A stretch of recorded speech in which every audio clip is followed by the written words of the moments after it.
Bine v-am găsit, dragii mei din Zodia Gemeni, oriunde v-ați afla. Bine ați venit tuturor pe canalul meu, Tarot Flor de Loto. Eu sunt Nina și, ca de obicei, mă bucur să vă am alături la fiecare lectură. Azi voi face lectura generală pentru luna august, așa că dacă aveți Soare, Lună, Venus sau Ascendentul în Zodia Gemeni, atunci această lectură este de asemenea și pentru voi. Dacă nu vă veți regăsi în această lectură, puteți viziona celelalte zodii care, cum bine am spus, pot reprezenta pentru voi Luna, Venus sau oricare altă planetă din cartea voastră astrală. Desigur, trebuie să mulțumesc tuturor celor care ați lăsat un like, ați lăsat un comentariu, care v-ați abonat și ați devenit un membru, ca să zic așa, al acestei comunități atât de frumoase a florilor de lotus. Așa că haideți să începem, dragilor, și vom scoate câte o carte pentru fiecare săptămână a lunii august din acest oracol al frunzelor de ceai. Haideți să vedem. Și avem prima săptămână, a doua, a treia,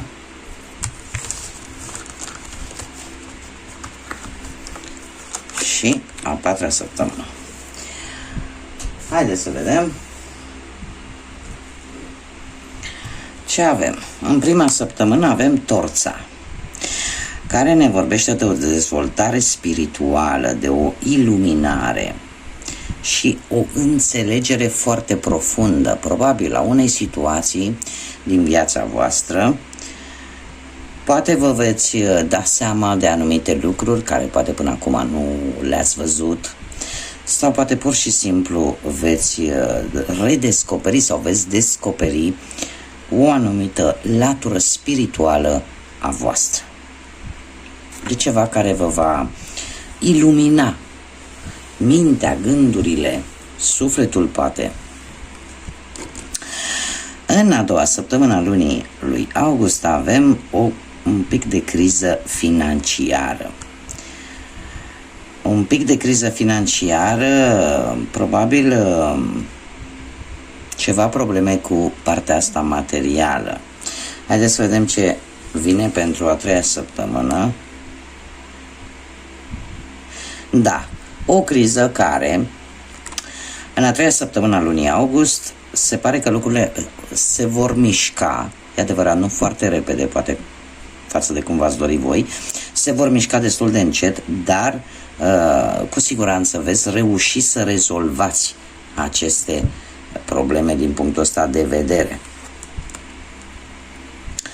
Și avem aici, pentru ultima săptămână din august, avem cartea Câinele, foarte departe, care ne vorbește despre cineva de la distanță care se gândește la voi. În principal ne vorbește despre un amică, prieten, prietenă care se gândește la voi, sau ne mai poate vorbi de cineva special care vă duce dorul și care e cu gândul la voi.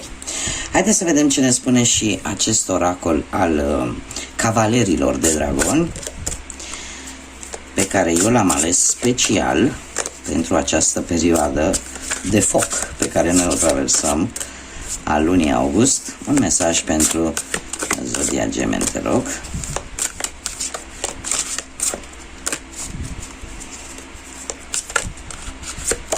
Este o lună destul de călduroasă și destul de... voi alege decât cartea din mijloc.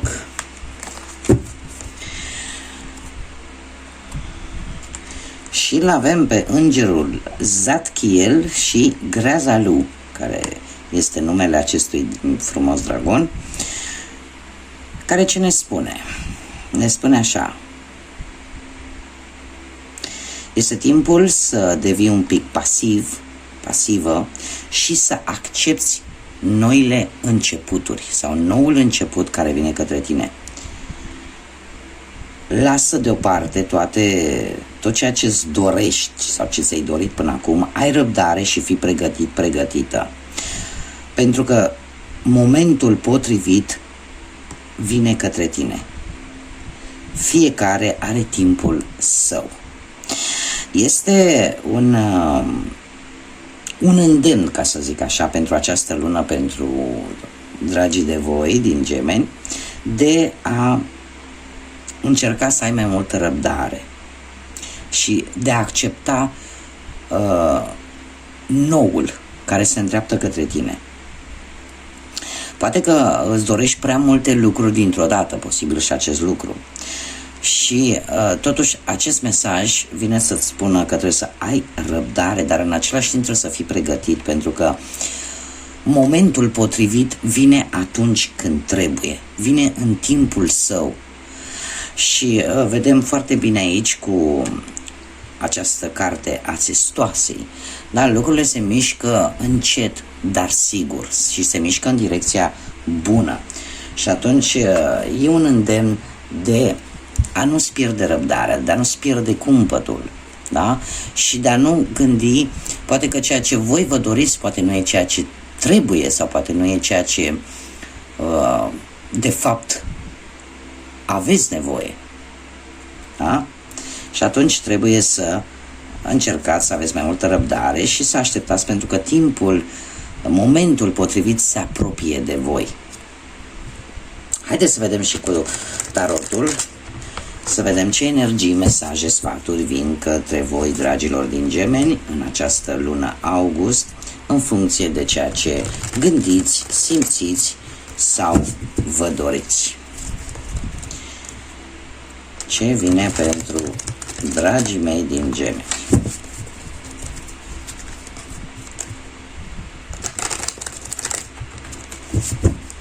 Haideți să vedem.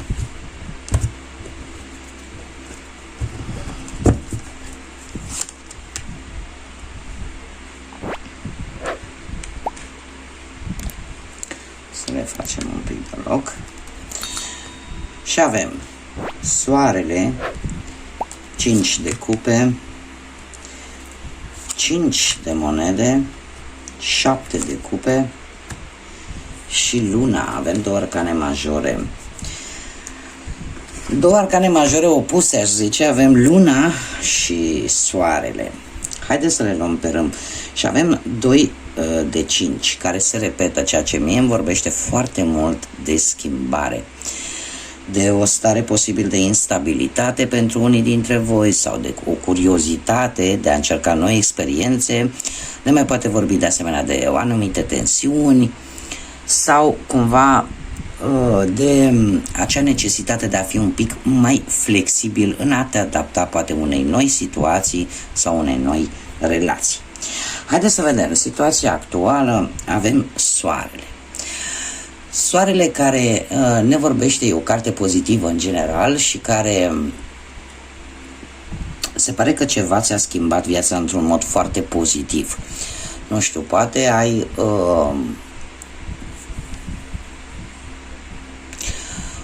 ori un rezultat care l-ai avut pozitiv, poate relaționat cu partea asta profesională, cumva poate ai reușit să găsești o soluție la nivel profesional sau poate ai reușit să obții anumite informații care să te ajute să îți găsești un job dacă erai în căutarea unui job, sau poate din punct de vedere amoros, sentimental, aș putea vorbi despre o multă pasiune și cumva poate pentru unii dintre voi la nivel de pereche, la nivel de relație, cumva dificultățile au cam dispărut. Cum de asemenea ne mai poate vorbi și de un timp petrecut cu prietenii, cu cei dragi ție, care să-ți aducă așa o stare de bine, să-ți dea o stare de bine, o stare de bucurie. Dacă ne referim la cei care sunteți singuri, aș zice că unii dintre voi chiar au reușit să găsească pe cineva.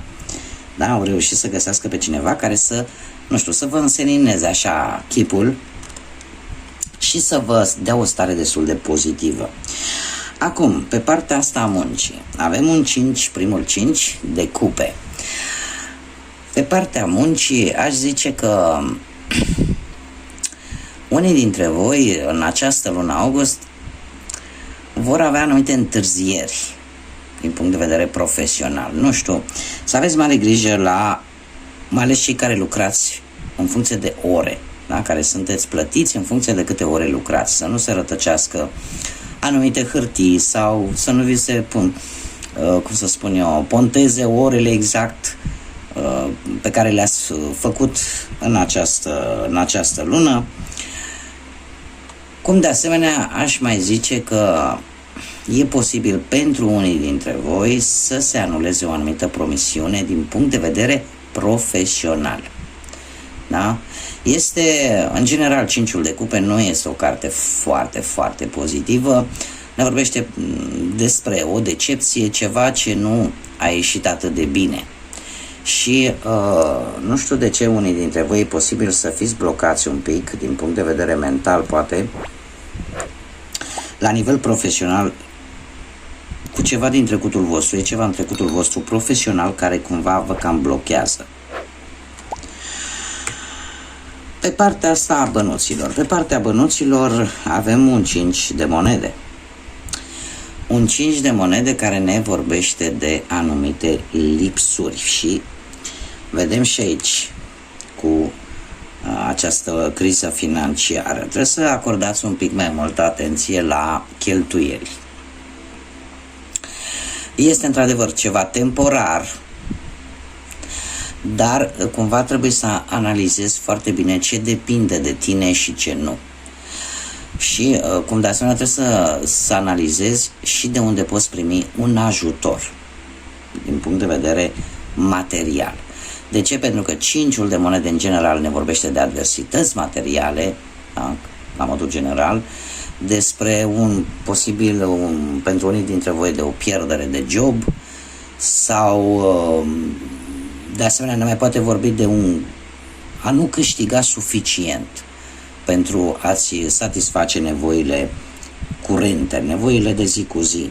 Și vedem foarte bine aici cu acest 5 de cupe pe partea asta a vieții profesionale, mare grijă, cum am mai spus, la, nu știu, poate la anumite documente, de la pontajul de ore, da? Pentru că de aici apare și această problemă de a nu fi plătit suficient sau poate întârzieri în plata salariului, posibil să mai fie și acest lucru.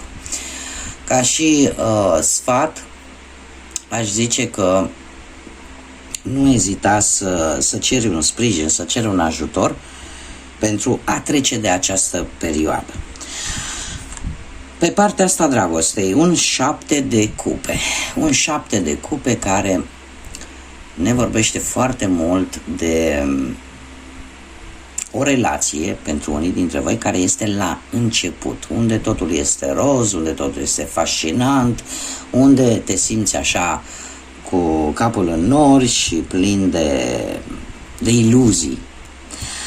Pentru cei care sunteți singurei, posibil să ne vorbească despre anumite opțiuni romantice, dar ar trebui să vezi cu mai multă claritate de fapt ce îți dorești cu adevărat de la o relație. Pe partea asta, că am uitat să spun, deci pentru cei care sunteți într-o relație care este la începutul ei, am spus, totul este roz, totul este foarte fascinant. Dar pentru cei care deja sunteți într-o relație de ceva timp, cumva, probabil că aveți anumite tentații, ori anumite iluzii vis-a-vis de cel de lângă voi. În general, 7 de cupe ne vorbește despre șanse, oportunități foarte înșelătoare. Așa că, nu știu, dacă vor apărea anumite tentații, aveți grijă ce alegeți, pentru că pot apărea repercursiuni pe perioade lungi de timp. La sfatul cărților. Sfatul cărților avem Luna, care de asemenea ne vorbește despre lucruri care nu se văd cu claritate. Lucruri care sunt cumva ascunse, vorbește de intuiție, posibil unii dintre voi să intuiască că ceva li se ascunde pe orice plan al vieții vorbim și în general aș zice că e o carte care ne vorbește de o anumită teamă, de o anumită nesiguranță. Unii dintre voi poate să veți fi în așteptarea unui răspuns care nu va fi foarte favorabil pentru voi sau veți avea o proastă comunicare cu anumite persoane, posibil să ne vorbească și de anumite persoane destul de băgărețe, așa, destul de bârfitoare, așa că este o lună destul de conflictivă, aș zice, între ceea ce tu simți și ceea ce vezi. Da, există, iar faptul că intuiția poate îți spune ceva, te face să te simți mai, să ai o nesiguranță destul de mare, pentru că nu vei vedea lucrurile foarte clar. Ca și, înainte de a trece mai departe, trebuie să remarc faptul că întreaga lectură de până acum, atât cărțile de oracol cât și tarotul, îmi vorbește de o lună destul de complicată, aș spune. De ce? Pentru că sunt lucruri care nu se văd, care îți pot complica un pic viața, care te vor îndemna să fii mult mai atentă la ce decizii iei. Și e posibil ca, de exemplu, această torță cumva să te ajute la începutul acestei luni, să poți vedea cu mai multă claritate, de fapt, tot ce tu simți, dar nu poți vedea, tot ce este ascuns. Haideți să vedem ce ne spune și acest oracol al florilor, un mesaj pentru dragii mei din... Și avem două. Ce aș mai vrea eu să spun, vedem și din acest oracol al dragonilor, faptul că ți se spune că lasă toate dorințele în urmă. E ca și cum s-ar zice, nu mai avea așteptări. Dar nu-ți mai face false așteptări, de fapt. Să aștepți, nu știu, e o senzație de...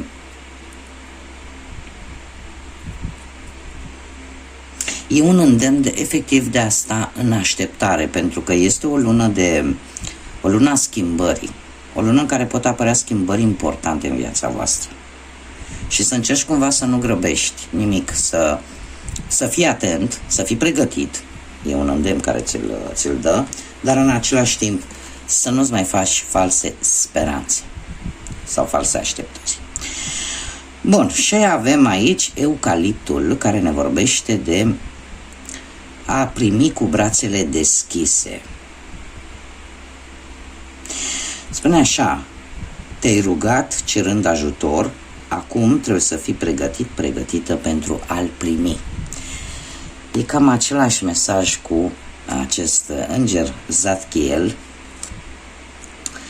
Și mai avem aici floarea de lotus, care e și numele acestui canal, care ne vorbește de a-ți deschide chakrele. Știu că mulți, poate dintre voi, nu sunteți obișnuiți poate nici cu aceste cuvinte. Chakrele sunt acele puncte energetice ale organismului nostru și deschizându-le, de fapt, deblochezi energiile. Da? Atât la nivel mental, la nivelul, cum să spun eu, sentimental, sufletesc. Da?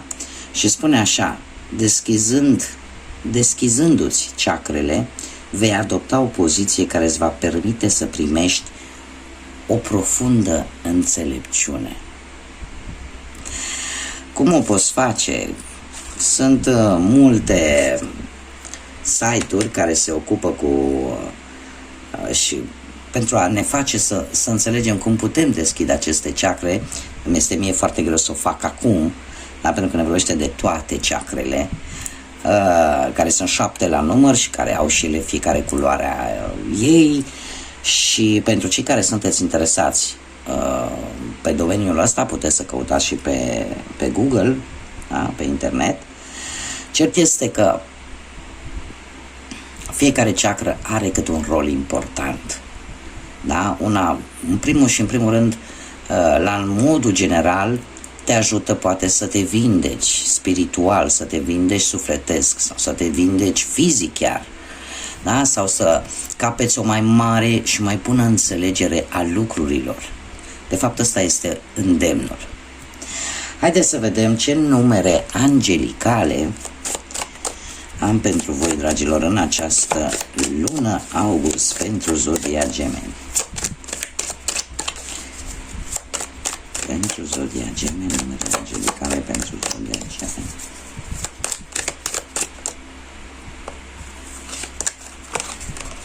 Și avem numărul 26. Haideți să mai încercăm să vedem dacă ne mai cade vreunul.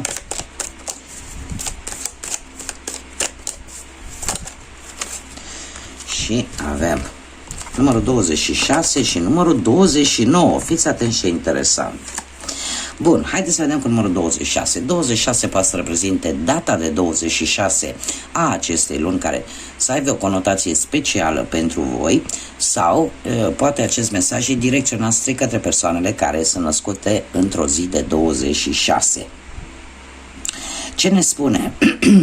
Sau data de 8, iar care poate avea o importanță pentru voi, sau persoanele născute într-o zi de 8.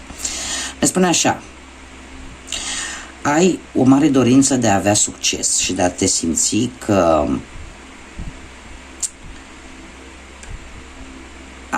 ai o dorință de a avea succes și în felul ăsta să te simți tu bine, să simți că poți beneficia și pe alții de lângă tine. Ai o conștiință intuitivă care îți permite să găsești soluții inovatoare pentru a-i ajuta pe ceilalți. Probabil că unii dintre voi în acest moment sunt foarte focusați în a reuși într-un anumit aspect din viața lor.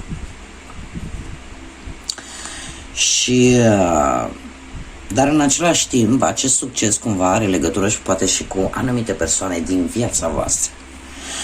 Vi se cere să vă folosiți această conștiință intuitivă, intuiția voastră, în felul ăsta să puteți găsi cele mai bune soluții destul de inovatoare, destul de noi, aș zice, pe care poate alții nu le pot găsi, iar voi în felul ăsta vă ajutați atât pe voi cât și pe cei din jurul vostru. Și avem de asemenea numărul 29, care, cum am mai spus, poate reprezenta data de 29 a acestei luni, să fie importantă pentru voi, sau persoanele născute într-o zi de 29, cum de asemenea avem și numărul 11 prin reducere, care este un număr maestru, un număr care ne vorbește despre intuiție și despre o conexiune foarte profundă cu divinitatea. Ne vorbește de perspicacitate și ne spune așa: tu ești foarte intuitiv și creativ. Mintea ta gândește vizual și, ideile ți ies așa, de nicăieri. Așa că un impuls foarte puternic pentru a cunoaște unitatea tuturor lucrurilor. Asta îmi vorbește foarte mult, la modul cel mai simplu, că trebuie să-ți folosești intuiția, pentru că o ai, este o intuiție creativă care poate scoate idei foarte bune și de multe ori idei la care nimeni nu se gândește și în felul ăsta poți obține și poți face anumite legături mentale, pentru că ești și o zodie de aer, și să faci legătura între anumite situații, între anumite lucruri. Bun, haideți să vedem și ce litere de inițiale, da? De nume, prenume, porecle sau pseudonim de persoane cu care voi puteți intra în conexiune sau puteți comunica în această lună august.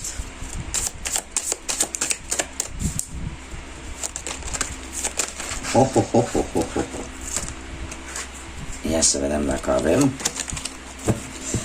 tot ce ne trebuie. Ia să vedem. Prima care a căzut a fost litera R. Litera N. Și avem și o frumoasă floare de lotus aici. Litera Q. Litera C.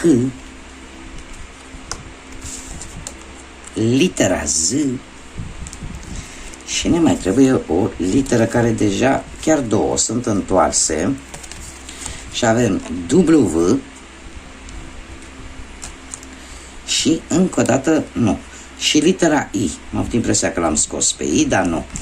Și avem litera I. Deci avem R, N, Q, C, Z, W și litera I.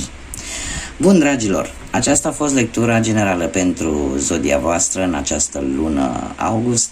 Eu vă mulțumesc pentru atenția acordată. Vă doresc să aveți o lună liniștită, o lună, aș zice eu, doar cu căldură sufletească, pentru că căldura de afară ne topește. O lună plină de vești bune și de multă energie pozitivă, iar până data viitoare când ne vom revedea, să fiți iubiți, dragilor!